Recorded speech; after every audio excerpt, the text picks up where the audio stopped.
in a certain way, we're on 5 main pillars. One of them being the strengthening of the EU-Israel partnership.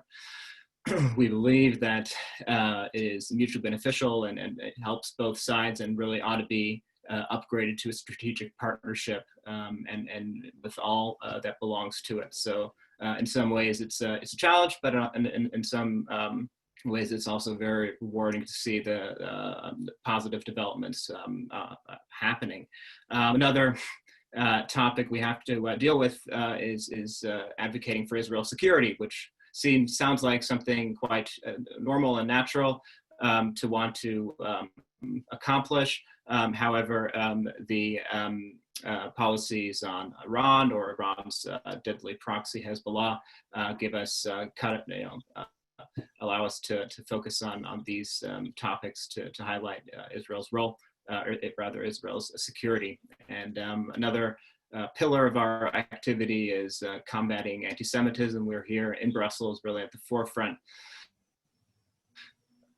of the global fight against anti-Semitism, with steep rise over the past years as the EU Agency for Fundamental Rights has shown through various surveys and also, of course, the violent attack on the Jewish Museum. So we have a lot of movement on that topic as well.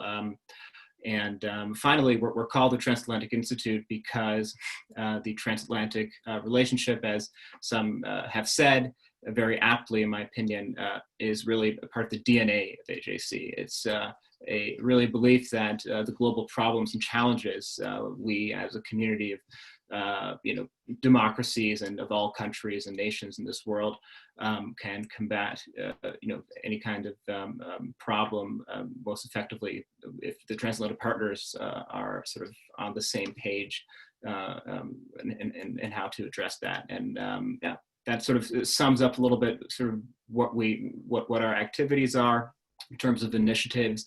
Maybe Daniel, you want to talk about the recent Hezbollah initiative that we just actually unrolled last week. Yeah, that's of course particularly timely. So we already last year we helped bring about a new friendship group called the Transatlantic Friends of Israel in the European Parliament first. So we called it Transatlantic Friends. Well, we are an American organization. We didn't simply call it the European Friends, but as an American organization, we wanted to bring in the transatlantic element, but also as a sort of as a concept that is not quite well understood in Europe, maybe more popular or more widespread in the United States, that Israel really ought to be understood as a part of the Western world and as also part of the transatlantic security architecture. In many ways, Israel is already enormously helpful to its European partners and of course to America in providing security, intelligence and all this.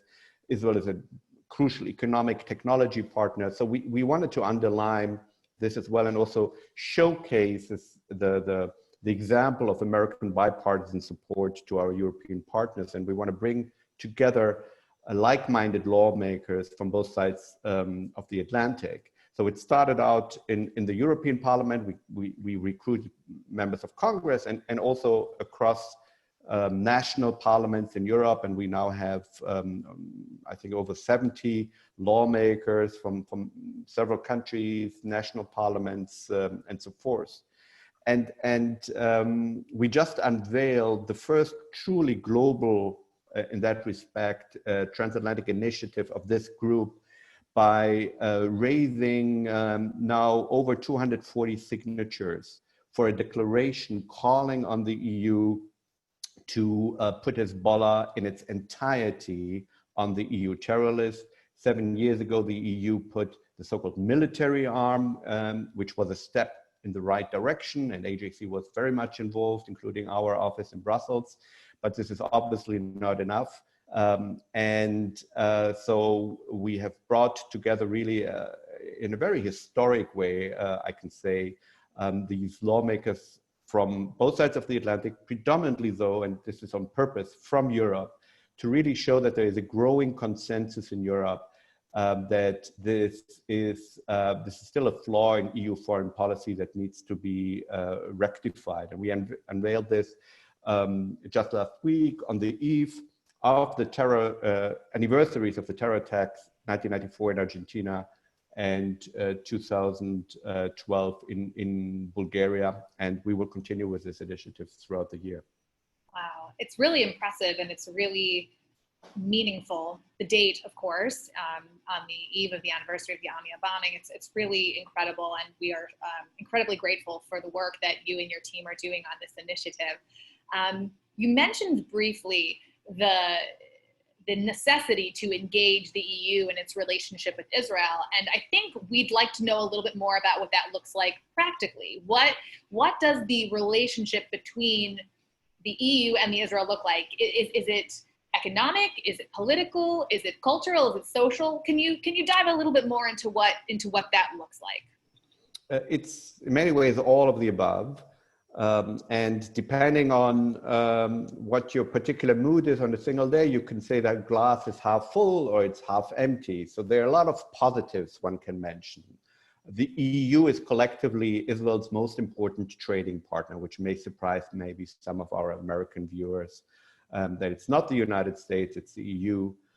Israel is in many ways involved and included in so many important EU programs, unlike any other third country. It has in many ways a very privileged position, particularly when it comes, for instance, to scientific exchanges. There's this very famous Horizon 2020 program, it's called, where member states and selected third countries pay into a common joint budget. There are billions of euros involved.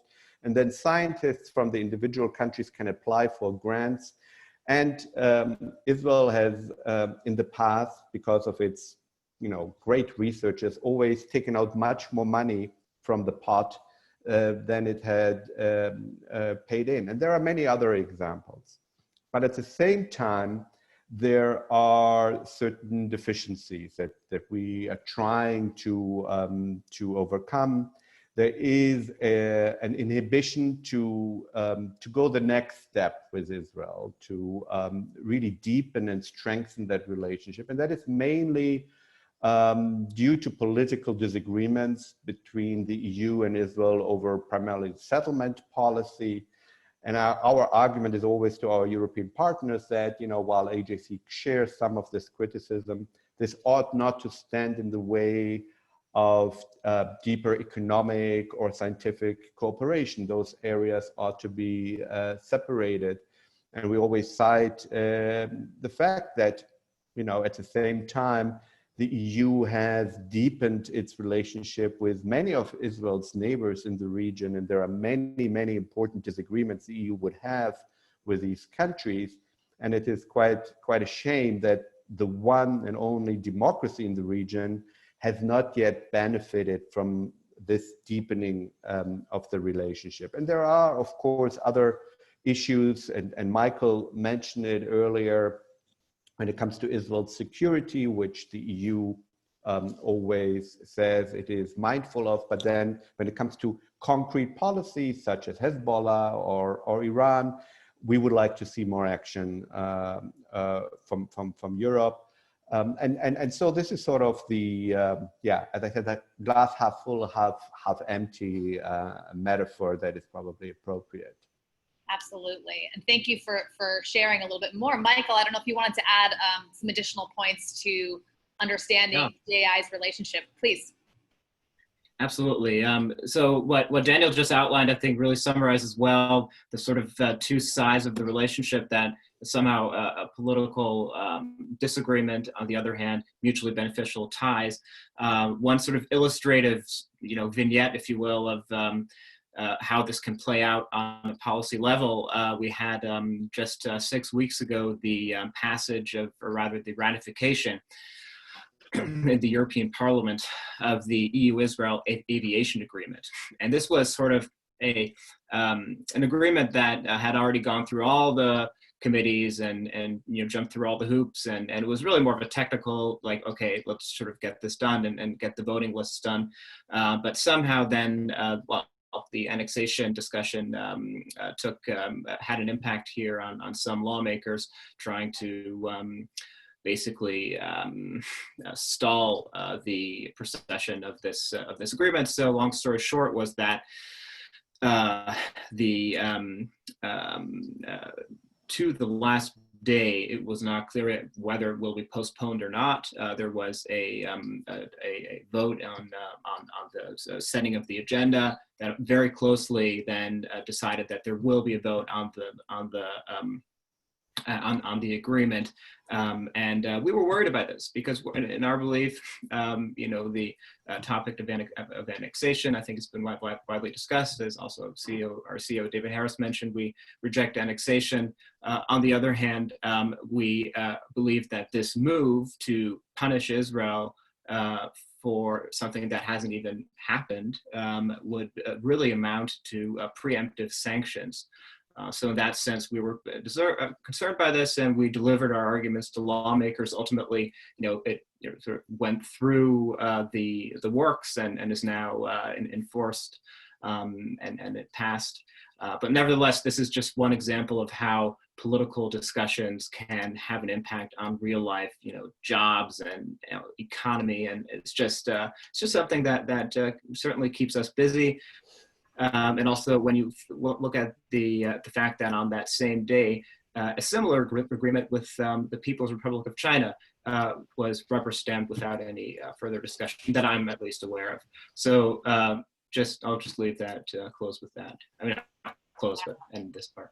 And it's also so important for us to understand the direct impact that the Transatlantic Institute has in many of these really critical conversations to ensure that there isn't this sort of unfairness or disparity across the board. So we really obviously appreciate that effort. So, Daniel, you mentioned earlier in the conversation about the makeup of the EU and how a member state has left the European Union. So I think we're interested to hear, what has the changing dynamics of the EU looked like in terms of your work, in terms of building the relationship with Israel, in terms of the transatlantic relationship, and what have been the implications for the UK's decision to leave the EU? Well, maybe let's start first with another big change of the makeup of the EU that happened earlier, namely the inclusion of the former communist countries from Central Eastern Europe. And first of all, this was an example of, again, I would say the great contribution that the EU as an organization has made to peace and democracy in the region, because it really, the aspiration to join the EU is a great incentive that the EU very, very efficiently uses to help transitioning countries that, in this case, came out of communism into transition into democracy, to help them cement democratic institutions and also, free market reforms, etc. So that was a great example of also what the EU still does in terms of peace and democracy in Europe. And from the particular perspective of AJC and some of its priorities as they relate to the EU-Israel relationship and the security of Israel, we have, as a result of this enlargement process, gained a number of countries that have quite a different relationship with Israel than some of the Western European countries that are often. These relations are often much, much closer, and countries that, maybe have a better understanding of Israel's security concerns than some in the West. I think these countries, if you live in the neighborhood of Russia and you yourself as a country disappeared a couple of times from the world map, I think it gives you a better understanding for Israel's concerns and security, which maybe sometimes may appear to West Europeans who are so used to, now over 70 years of peace and democracy may seem too abstract. This is certainly maybe one of the reasons why some of these countries have a better understanding, and they bring this closer relationship that they have often on an individual basis here into the discussions in Brussels, when all now 27 only foreign ministers get together every month to discuss foreign policy, and they bring the sensitivity into this discussion, and you can really see a change of atmosphere here as a result of this. Now, specifically, the departure of Britain is something that personally very much deplore. I mean, as an organization, we support the concept and the idea and the values of the EU. Of course, we recognize the sovereign decision of the British people, but also from our perspective as an advocacy organization that tries to, again, achieve closer relationship between EU and Israel. Britain is certainly one of the larger West European countries that, again, traditionally had a better understanding of security concerns for Israel. And I referenced earlier that the EU took the decision in 2013 to put at least the so-called military arm of Hezbollah on the EU terror list, and Britain at the time was really leading that fight among the member states, together with also Bulgaria and Cyprus. But Britain was a very important voice, and again, now just before it officially left, it put the entire Hezbollah on its terror list. So it's a very important voice, also a very important traditional transatlantic voice. The special relationship between Great Britain and the United States also helped anchor much of continental Europe to these ideas more firmer. So we will and already do greatly miss the British voice in the EU. Thank you for that perspective, and it's also really interesting, the perspective that you named about the East versus West perception. I think is something that we don't typically think of. Michael, is there something you wanted to add to that sentiment as well?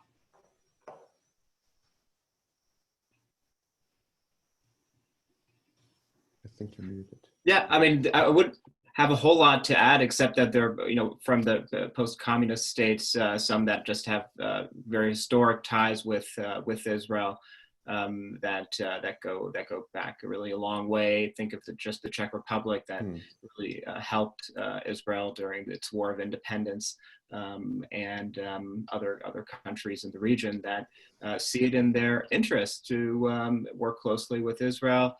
See and are increasingly part of the group of countries that on that sort of spectrum are considered maybe a little bit more on the favorable side, I guess. So in that sense, these are important countries for AJC's outreach. We have an office, as you know, in Warsaw, founded in 2018, I believe 2017, and so there we really have had quite an amazing team, of course, but through our Hezbollah campaign that was created by the Transatlantic Friends of Israel, we've also been privileged to already reach out and meet with, or virtually at least, with many lawmakers from the region who are interested in this project and in working with the AJC. Wonderful. So I want to pivot a little bit to thinking about the relationship between the EU and the United States. What does that relationship currently look like? We recognize that this global pandemic has created some strain, not only in terms of lack of mobility to move back and forth between the member states and the United States, but there have also been some challenges, we could say, relating to the relationship, perhaps. I'd love to hear, and I'm sure our audience would love to hear a little bit more about what is the current status of the relationship between the US and the EU, and what's at stake?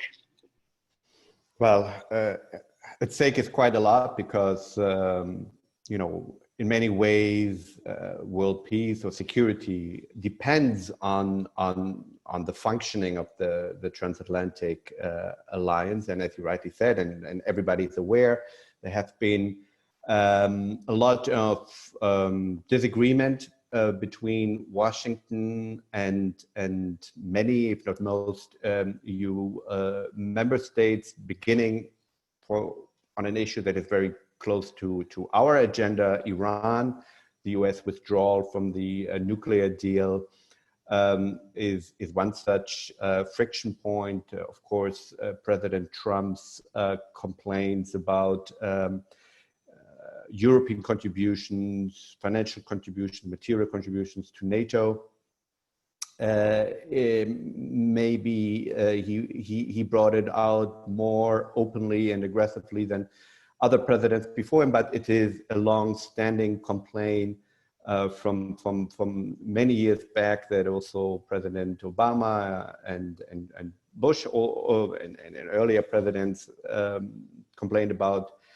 There are a number of issues that I'm slightly more technical about, the gas pipeline coming from Russia that circumvent Poland and Ukraine and coming straight to Germany, something that the Trump administration is opposed to. And here it's sort of an issue where Europe itself is divided. Many Central European countries look at this pipeline as well, very skeptical. And so if you look at the headlines, it looks like really a relationship in trouble. But when you talk to people at the working level, then there is a very different picture. And of course, it doesn't make the headlines. It gets into very technical and really literally about boots on the ground, as in the case of NATO, for instance. Where you hear different stories. Yes, the big stories that I just mentioned, the political disagreement is there, but there is, of course, these are, it's a club of democracies that see in many ways that think very similarly and work together on many issues.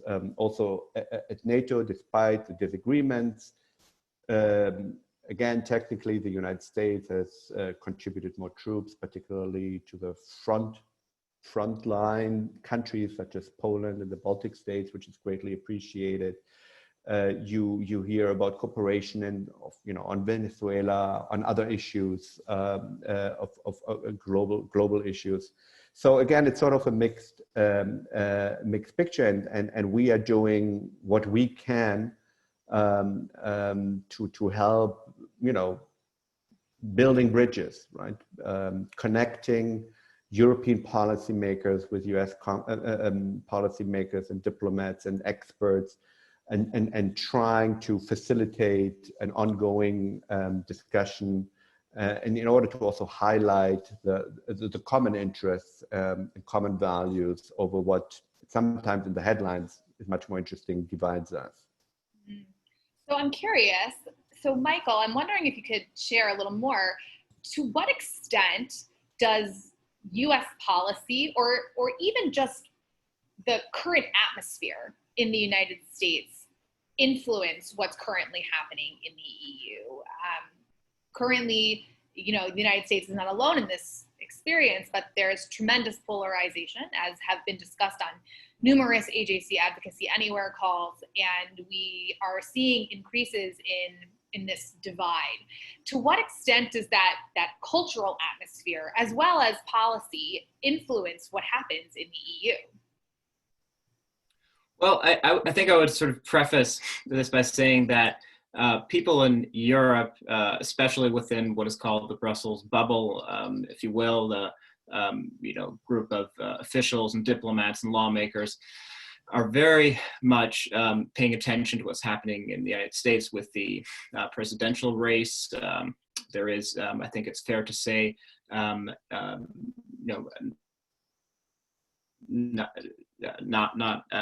president is not a very popular figure in Brussels. I think can be surmised from many public statements by politicians. I on the other hand, though, would just note that whatever the United States does on a foreign policy level. Let's just take, for instance, Iran or what happens in relation to Israel. Always not only has an impact on the entire region and globally, but also specifically on how Europe will then react to any moves. Take, for instance, the withdrawal from the JCPOA, and that resulted in a huge discussion here in Europe on how to deal with that. And the same goes for whether it's the decision to move the U.S. embassy to Jerusalem, to Israel's capital, or whether it's other issues related to that region. You can always be sure to have a discussion in the European Parliament, which itself isn't sort of formally tasked with too much, it's not it has a very strong foreign affairs committee, and yet its role is to advise the council, as far as I understand. And so in that sense, there is a heightened anticipation about what's going to happen on November 6th, and B, a very very deep understanding that the American action always has consequences for how Europe will respond in the region.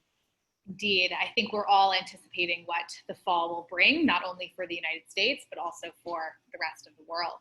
So we have one last formal question before we turn it over to our audience. And just as a reminder, if you do have a question for Daniel and Michael, please use the Q&A box at the bottom of your screen. We're getting some great questions so far, so prepare yourselves. It's going to be fantastic. Our last question is, as you know, this program is hosted by Access Global, the Young Professional Division of AJC, and we have many of our young Access leaders who are currently on the call, and we're excited that they're here. The last question really concerns them and concerns their generation. So, as you know, as you both know, but maybe not everyone on the call knows, we are currently in the process of continuing to build our Access presence in Europe. We have a growing chapter in Paris, and we're also in the process of growing our chapter in Berlin, which is quite exciting. So as we continue to develop this kinds of presence in Europe, what can our young leaders, not only in Europe, but also here in the United States and around the world, do to engage in advocacy efforts within the EU? I guess that's for Michael, maybe, age-wise. Sure. So I guess my first, well, first of all, we've been aware of Access's work here in Europe that is growing and really having an impact and causing a lot of interest and not only, I think, from AJC-wise, but also from decision makers and officials to see that sort of part of the AJC brand on the ground. I think it's fantastic. So that's just to back up on how I believe AJC, the Access can be that advocacy arm. I think it often boils down to the kinds of relationships that you make and forge with lawmakers, with officials and diplomats. Diplomats travel, but rather come and go from different spots. And I've heard many. It's just a kind of a natural kind of point of contact, I think, for an advocacy organization. So I would just encourage Access leaders to organize panels, organize discussions. Obviously, at this age, at this point in the health crisis, webinars, which in some ways can maybe even make things a little easier to not have to manage travel expenses and what have you. So that would be my first advice. And the second thought I had would be to look at coalition building. I think there's a lot of potential there when, for example, we're talking about the issue of fighting anti-Semitism. I think it's really helpful and really key to work together with other communities and also sort of partake in their struggles and sort of come together, because that's really the bottom line on these issues, is that people of conscience, regardless of background, religion, are best positioned to affect change if they work in concert and with the foundation of common values. And I see Access really doing a great job there. Wonderful. We agree. Thank you. Daniel, closing thoughts. Yes, I think what Michael said, I can only underline. I think it's advocacy is based a lot simply on personal relationships, and I think that's a key. And if the Access network that is being built up in Europe and that already exists in the United States, I think really ought to reach out to members of Congress, lawmakers in their constituencies, maybe specifically looking out for younger members of Congress or lawmakers. Certainly here in Europe, they're getting younger and younger. And I think there's an opportunity to talk sort of and reach people at the same age level that have gone through very similar experiences and often also first or second jobs, and certainly an opportunity to reach out to people in a way that would be different from the way an office like ours can do that, and relation building is really key. Absolutely. We completely agree. And for those of our European Access leaders on the phone, we have homework for you. So this is very exciting. So we're going to turn it over to our audience. There's some really great questions coming in. So I'm going to just start off with our first question, which comes from Bob Ellman, who is the former chair of the Transatlantic Institute and a friend of Access. Which says, hi, Bob. At the end of October, prohibitions in the JCPOA against the sale of military equipment to Iran will expire. The U.S. seeks to extend the prohibition. What is the position of EU countries on this important issue? Very good question. I wish the EU position was a little bit firmer. They have come out also saying that, of course, they would not like to see this embargo to expire, and that they would like to seek a diplomatic solution here.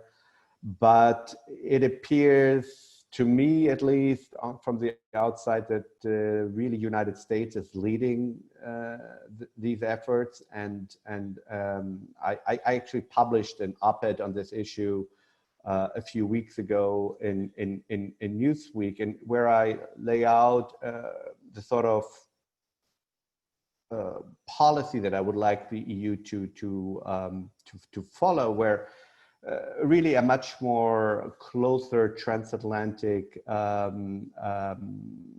effort and to support the US.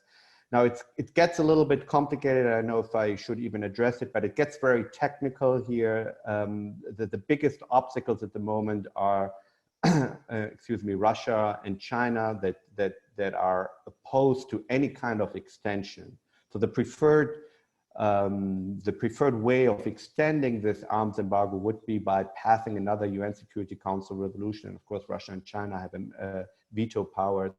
And so the US have threatened to use what is called the setback clause, which is part of the agreement, which would allow any original member of the nuclear agreement to reinstate all UN sanctions. Now Russia and China are arguing the US couldn't do that because it left the nuclear agreement. The US is saying, no, we still can, because our right to do so is based on our membership in the UN Security Council and not based on the agreement. And I would argue that the EU, even though it wants to see the continuation of the nuclear agreement, ought to support the US on this point, because by supporting the US, it would increase the chances that that Washington wouldn't have to use this this clause, and would increase the chances, in my way, by creating this very credible threat, and by creating this united front. It would help convince perhaps Moscow and Beijing to compromise on this issue. Thank you, Daniel. Our next question, actually there's been several questions which are within this theme, so I'm just going to condense them for the sake of clarity. So these questions come from several people, which include the following: that Nazi and neo-Nazi glorification is an issue of increasing concern, as well as the fact that there was a recently published open letter by German and Israeli intellectuals to Chancellor Merkel claiming that the term anti-Semitism is being abused and therefore leading to limitations of free speech. What do we make of this rising increase in neo-Nazism and Nazi glorification, as well as what we can see as policing of anti-Semitic rhetoric or language or incidents that claim to be anti-Semitic or the like? Right. Well, maybe I'll kick it off, and if Michael wants to add something. Now, we are concerned with the rise of anti-Semitism, which is unfortunately not limited to neo-Nazis. We see a rise from all various sources, and that's primarily the far right, but also the far left and Islamists.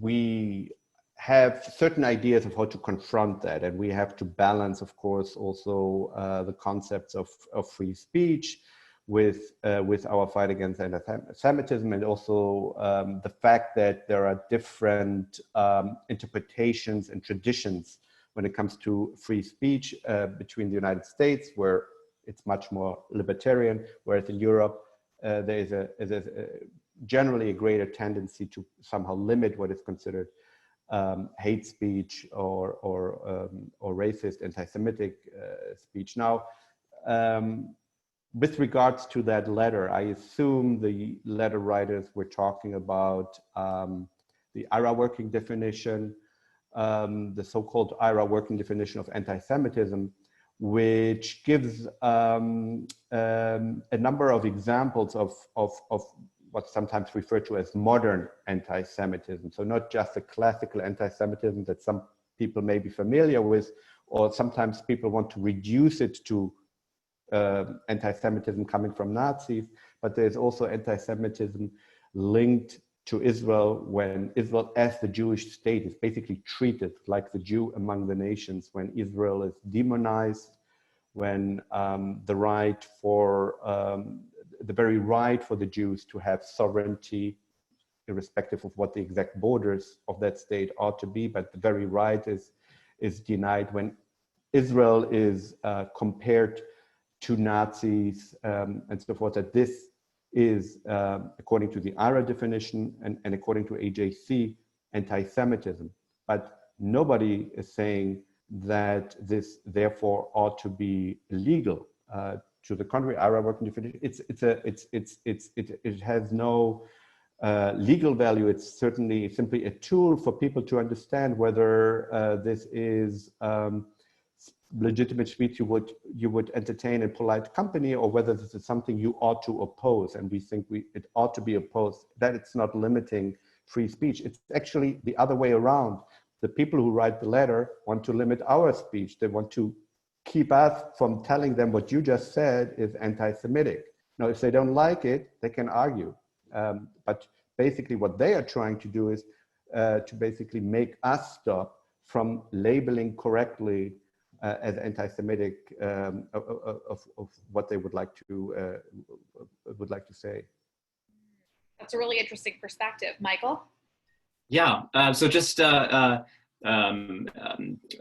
continuing what Daniel was saying about the IHRA working definition, the International Holocaust Remembrance Alliance, that this definition within Europe has over the past years been come to increasing member states who endorsed it. We saw in 2017, and this is where really the AJC advocacy really sprung into action again is that we were, the Transatlantic Institute and its offices throughout Europe were instrumental in achieving the outcome that the EU Parliament endorsed the IHRA working definition on anti-Semitism, which, as Daniel outlined, includes contemporary forms of anti-Semitism like anti-Zionism or demonization of Israel. And what appeared to be the sticking point now and again within some countries was, sure, we endorse the definition, which is a sort of, it's actually literally in a box on the website of IHRA, but it's a fairly general description of hatred of the Jewish people. But what really puts me to the bones is what Daniel said about those I believe 11 illustrative examples, which in many ways were the sticking points were the sticking point with some countries. So we saw in 2018 and this was also we as AJC were helpful in this collective effort to the outcome that the EU Council, comprising in this case, this setting, the the Justice and Interior Ministers, endorsed the definition, stopped short, I suppose, of explicitly mentioning and calling out or asking for countries to endorse those examples that will help law enforcement, that will help teachers and educators and really everyone else, the general population, understand what anti-Semitism means to Jews, and not what public intellectuals in Germany tell Chancellor Merkel what anti-Semitism is. So I think it's really important to listen to what those who are most affected by anti-Semitism or are affected by it have to say about it. And this is really a consensus position. So I would just highlight those two elements, that the EU has come a long way, and in no small part due to the critical. Absolutely, absolutely, and thank you so much for that perspective. Yes. Amazing. We have time for one more question before we have to wrap up. So this last question comes from our Access Global Board President, Nathaniel Goldman. The question is, does the EU take any specific actions to ensure that Jews living in an EU member state are safe and can practice their Judaism freely? What can we do to ensure that Jews living in the EU can be openly and proudly Jewish? Well, the EU as such, as an organization, has, on these specific issues that the question touches upon, no real jurisdiction. This is one of these issues where member states, when it comes to security, etc., are quite autonomous, but the EU is a very important voice, a commission, in calling upon and here particularly the special EU envoy on combating anti-Semitism, Katharina von Schnurbein, a very dear friend of AJC's, and the commissioners are Commissioner Srinas, and before him Commissioner Jourova, important voices calling on EU member states to do exactly that, guarantee as much as they can the safety and security of EU member states.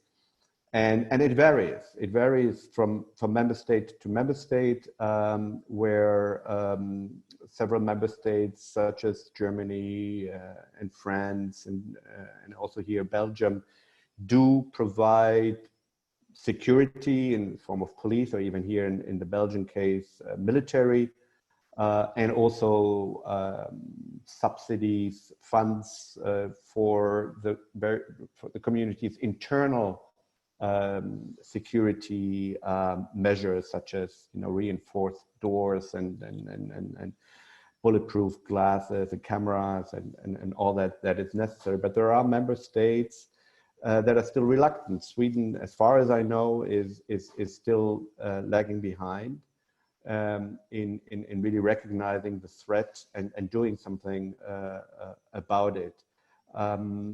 So that's a security. That's really, as long as we cannot change the threat situation as such, it's really key that at least security is physically provided. And of course, the issue is about, ideally, there ought not to be any police in front of a synagogue. And that is a larger battle, the societal battle. And here again, you know, coming back to the issue of Hezbollah. Hezbollah is not just a threat to Israel at the northern border. Hezbollah members who operate in Europe are, you know, also a potential threat to the Jewish communities. They foment anti-Semitism here. And we see generally still a problem, or particularly when it comes to the threat from Islamist forces, that sometimes governments in various member states are not quite aware of who they are sometimes dealing with. They're sometimes elevating the wrong people, the wrong organizations that claim to represent the Muslim community, but doesn't always really represent them, but often are then, you know, quite radical. And so that's again a constant discussion that we have, that they need to be on the lookout. You know, Muslim Brotherhood is often misunderstood as a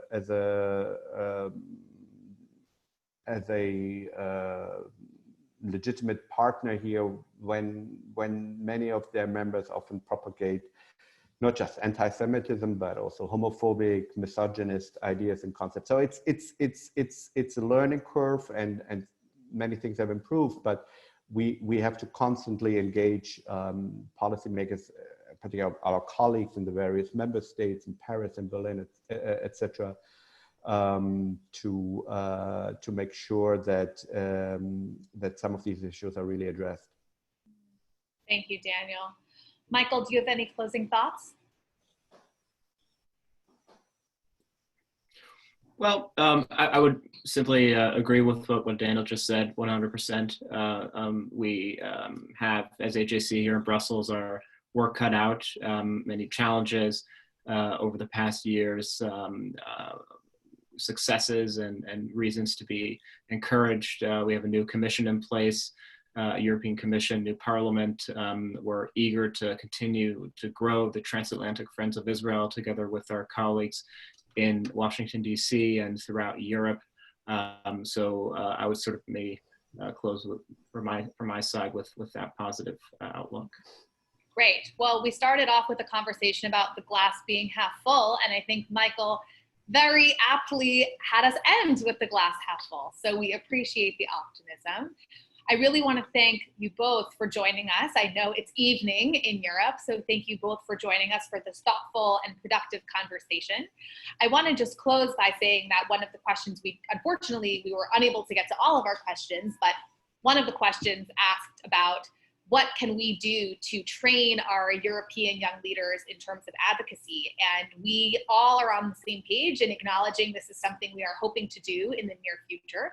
As we continue to grow our access chapters across Europe, we certainly see there's a need and desire to enrich and enhance our young leadership advocacy skills, and we look forward to continuing this work with Daniel and with Michael and the rest of our European outposts. So to that, we really want to thank you for joining us for this remote access program. We wish everyone on the call well and health, and we look forward to seeing you on our next remote access call. Thank you both, and have a wonderful rest of your evening. Thank you for having us. Bye-bye. Thank you. Bye-bye. Bye-bye.